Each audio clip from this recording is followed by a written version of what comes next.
Hey guys, how are we doing? It's Amy here with the next Life Words video. Now today's passage is Mark chapter 8, 1 to 10. We've got a really much shorter passage today, but there's loads of stuff for us to be looking into together today. Now when you look at the passage, you might think, didn't we do this last week? And yes, it's a very similar story to what Eric took us through. Last week, Eric showed us the story of Jesus feeding the 5,000. And today in Mark chapter 8, 1 to 10, we come to a story where Jesus feeds a crowd of 4,000 people. Now what is there for us to get our teeth into today? Well, first of all, we see right at the start of the story, as Eric highlighted for us last week, Jesus is again moved by compassion for the crowd that are with him, that have been following, listening to his teaching, but now are going hungry. It's been a long time since food. And moved by compassion, Jesus calls the disciples together and tells them, how are we going to feed these people? The disciples again panic. How are we going to feed everyone, Jesus? There's like nowhere around and there's so many people. I think it's really interesting because if we remember back, Jesus has just fed a crowd of 5,000 people with one boy's lunchbox, but yet the disciples seem to again be in a state of panic by the circumstances and the challenge Jesus presents them with. I wonder when, like the disciples, we're guilty of forgetting where we've seen God do miraculous things in the past and panicking in the situation we're in. Where do we need to trust that the same God who did miracles before will do miracles in our situations again?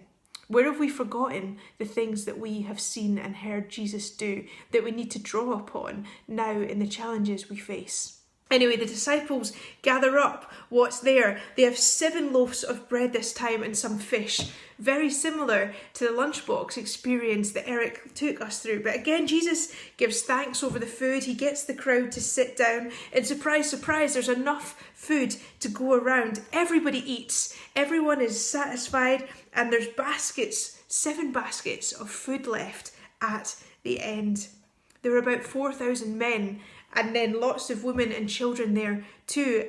And yet from 7 loaves and a couple of fishes, Jesus feeds everyone. So what else might we want to think about as we read this story? Again, Jesus, moved by compassion, cares for our needs.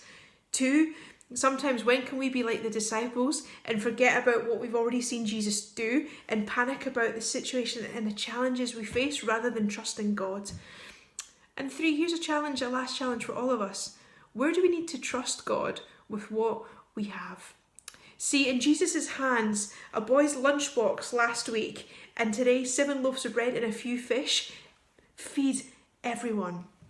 When we bring to God the little that we have in Jesus' hands, it multiplies. You know, a lunchbox became a banquet.